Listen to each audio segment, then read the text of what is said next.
It's the biggest scandal in college football history. We saw the signs and we ignored them, and now there's nothing we can do about it. Welcome to the Point a Minute show on Michigan football at the voice of college football, where we average one outstanding point per minute. My name is Cliff, and with me, as always, is Mac. Now, just the other day, former Texas Longhorn wide receiver BJ Johnson was interviewed on the YouTube channel On Texas Football. Rod Baders, who runs that channel, asked, how did Texas get 3 5-star wide receivers before NIL? BJ Johnson started rubbing his fingers together like this, show me the money. But that's not the part that got us interested. What got us interested is that he went on to say that when Urban Meyer, who was at the time the wide receivers coach for Notre Dame, flat out asked BJ Johnson, how much? As in, how much money will it take to get this high school football player to commit to Notre Dame? Now, this is pre NIL, which means it was absolutely against the rules, meaning Urban Meyer cheated. Obviously, this interests us as Michigan fans because of the holier than thou attitude Michigan's rivals have taken lately. So, Mac, this is my first question to you. Let's compare. We've got videotaping the sidelines to buying players. Which one is worse, and which one actually impacts on the field game more? Well, considering Connor Stallions was just at games filming with his iPhone, like that's it. I'm going to say buying players probably has more of an impact on the on-field performance of a team. But I can already hear Bucknuts in the comments being like, no, it's clearly the super spy network that Connor Stallions had. It was probably funded by the government and in cahoots with the FBI or whatever. I don't know. But no, if you bought players, that's obviously going to have a direct effect on the level of talent of a team. So yeah, that's way worse. Yeah, well, and you mentioned Connor Stallion's videotaping. He wasn't even the one videotaping. He was buying Mm. tickets and then telling other people who weren't professionals to, try to get their camera on the sideline and get the other shot, which, I mean, by the time you filter that down to, let me show you this shot and then let's try to match this up, you don't have a lot of usable data. Also, it's all being done by the networks anyway. Like the Right, games are broadcast, guys. right. Anyway, So here we have Urban Meyer then buying players, and like you said, is this has got to be worse because this is like stacking the team. But that was when he was coaching for Notre Dame. So Urban Meyer went on to head coach Bowling Green, Utah, Florida, and of course Ohio State. What are the odds he was buying players then when it was against the rules? I mean, pretty good. This is the crappy thing about this is that it's we've got BJ's word here.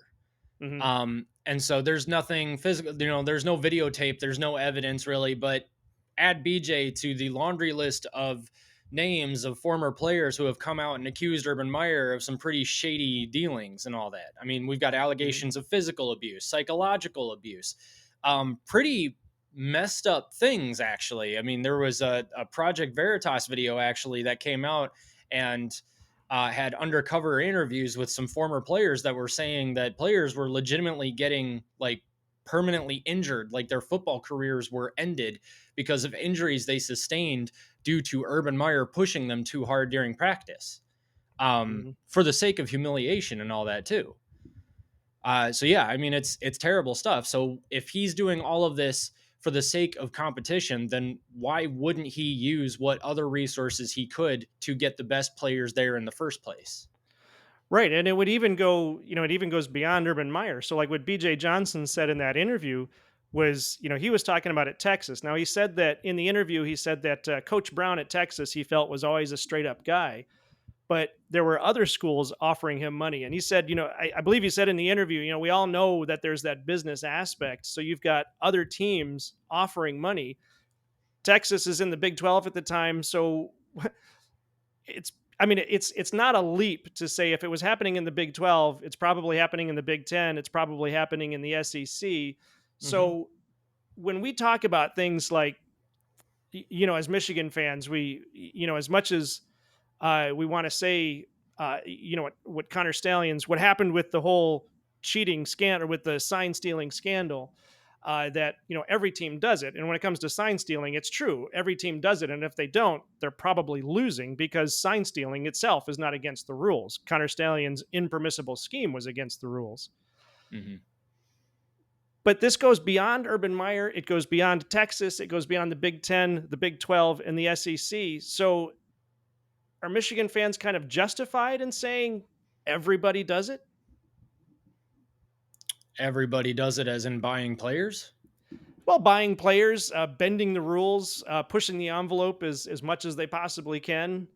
I mean, Yeah. buying players is flat out against the rules. Well, Well, it not was. anymore. Yeah.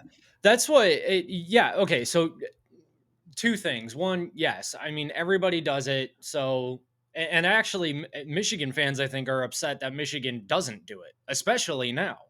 I mean Mhm, Michigan wasn't especially under Harbaugh, recruiting was mind-bogglingly difficult. mhm. And you understand, I mean, I get the development aspect of it, but like it would be really cool if Harbaugh could pull in some more 4 or 5 star talent and develop that talent. And maybe he would have gotten a natty a little bit sooner. Maybe Urban Meyer, the reason he kept beating Michigan was because he was bringing in the absolute best players with paychecks and not, because of the program. I don't know. That seems there's an argument for that potentially being the case, but again, this is BJ's word. This is the word of all the former players. Yes, there's a lot of them. It starts to really look bad for Urban Meyer, but there's no physical evidence just yet that would be, let's just say, enough for a court of law.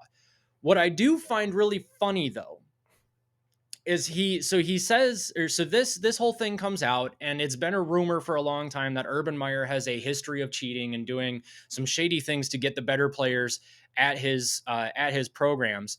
He was interviewed on the Lou Holtz show. Tell me how old you were when you found out Lou Holtz had a show, because I was today years old when I found that out. Urban Meyer said that buying players is cheating.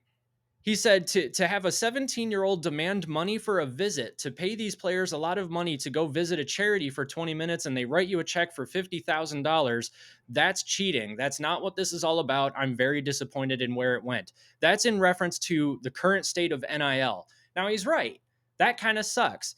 The only way that a recruit will visit a school is if and this has happened, these recruits are saying, pay me money and I'll come visit your school. That's not even for a commitment. That's just for a visit. Right. That's messed up. But according to BJ here, BJ says that Urban Meyer locked him in an office at his high school and said, BJ, how much? First off, creepy. Yeah. Secondly, isn't this kid like 17? So isn't he a minor? In which case, doubly creepy. But also, wow, dude, like that's bad if that happened. And now you're a hypocrite. Yeah, and I think that's what's really irksome about these kinds of things is that it's the whole protesting too much. The more other coaches and other teams protest about what one team is doing, the more you find out that other teams are doing things that are either the equivalent or worse, and everybody's just trying to cover their butts basically. But I think what's even more amazing is if Lou Holtz has a show, why is Ryan Day still not able to find him? Yeah, that's true. Now looking ahead though, if the teams were lopsided before, and I think in some cases we can say that you know the the the Power Five teams, even amongst the Power Five teams, you had 10 or 15 elite teams that seemed to just overpower everybody else. So the teams were lopsided. Now, if they were lopsided before NIL, because teams were buying players, do you think NIL and the new settlement with the NCAA might level the playing field, or are we just looking for more chaos or looking at more No, chaos? it's more chaos. So far, what you've got is the rich getting richer. You've got Georgia, Ohio State. Um, I mean, they're dropping bags to bring in the best talent. Now, what happens with that talent is up to them. And that's why all of us Michigan fans are looking at Ohio State like, great job dropping your 20 mil. Now do something. Hmm. Maybe they will, maybe they won't. At the same time, we're looking at Michigan, who's dropping, not nearly as much and saying, please do that more. So the reason I think it's chaos, though, is because, I mean, you've got schools like my alma mater, Western Michigan. There's no way they're dropping 20 million to field a football team. Right. If Western Michigan drops 20 million to fund a football team, then I want my money back. because what? Yeah, there's um, likely an investigation at that point. yeah, really though.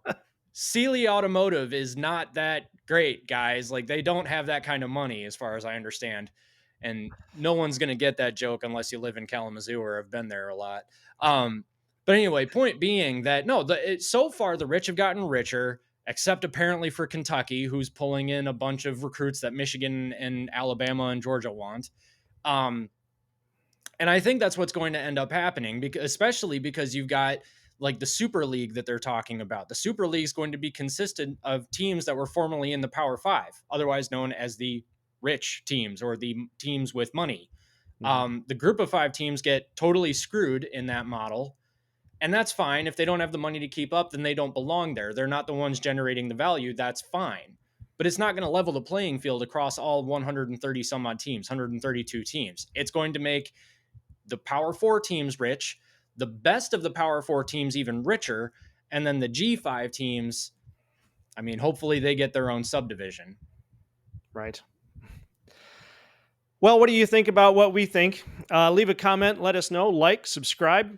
If you want more great analysis, be sure to check out all of the channels on the Voice of College Football Network, specifically Michigan Football at the Voice of College Football. You can also catch Mac and I live at the Big Ten Team Rivalry Show Monday nights at 8 p.m. Mac, take us out. This is the Point a Minute Show on the Michigan Football at the Voice of College Football YouTube channel.